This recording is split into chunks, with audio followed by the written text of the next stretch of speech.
అక్క ఏంటి? ఇంట్లో చాలా పని ఉందే. నన్నేం చేయమంటావు?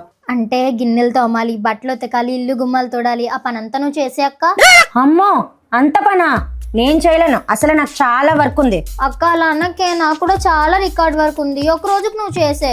అలాంటి పనులని నాకు అప్పచెప్పకు, నేను అసలే చాలా బిజీగా ఉన్నాను, నువ్వే చేసుకో. అక్క ఈ రోజు కానీ నువ్వు ఇంట్లో పని అంతా చేస్తే నేను నీకు 100 రూపీస్ ఇస్తాను. కావాలంటే నేనే నీకు 300 రూపీస్ ఇస్తాను, నన్ను విసిగించకుండా నువ్వే వెళ్ళి పని చేసుకో. అక్క నేను నీకు 500 ఇస్తాను అక్క, నువ్వే చేసేవే. నేను నీకు 1000 ఇస్తాను, నువ్వే చేసుకో. అక్క నేను నీకు ఫైనల్ గా 1500 ఇస్తాను, ప్లీజ్ చేసే. అటు ఇటు కాదు, నేను నీకు 2000 ఇస్తాను, నువ్వు వెళ్ళి చేసుకో. అయితే ఇచ్చేక్క. 2000 ఇచ్చే.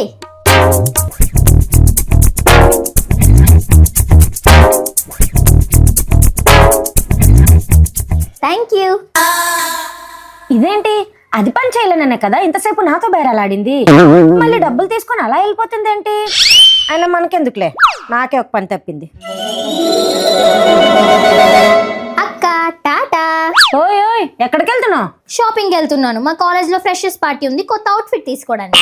అదేంటి, ఇంట్లో అంత పని ఉందని చెప్పావు, ఇప్పుడు బయటకు ఎలా వెళ్తున్నావు? ఇంట్లో పని ఎక్కడుందే పిచ్చి మొహన్ నాన్న. అమ్మ పొద్దున్నే లేచి పని అంతా చేసేసింది. అమ్మ పొద్దున్నే ఇంట్లో పని అంతా చేసేస్తే చాలా పని ఉందని నాతో బేరాలాడి నా దగ్గర 2000 ఎందుకే తీసుకున్నావు? అక్క అంత తెలివి తగ్గగా ఆలోచించుకో. నాకు షాపింగ్కి వెళ్ళాలి, 2000 కావాలంటే నువ్వు ఇస్తావా? అందుకే స్ట్రాటజీ యూస్ చేసా. ఓసి దొంగ మొహం దానా, నన్నే బోల్తా కొట్టించి అన్యాయంగా నా దగ్గర 2000 కొట్టేస్తావా? నువ్వే మమ్మీ దగ్గర డాడీ దగ్గర డబ్బులు కొట్టేసి ఉంటావు, మళ్ళీ కష్టపడి సంపాదించిన దానిలో ఎందుకే ఫీల్ అయిపోతున్నావు? రౌడీ. బాయ్.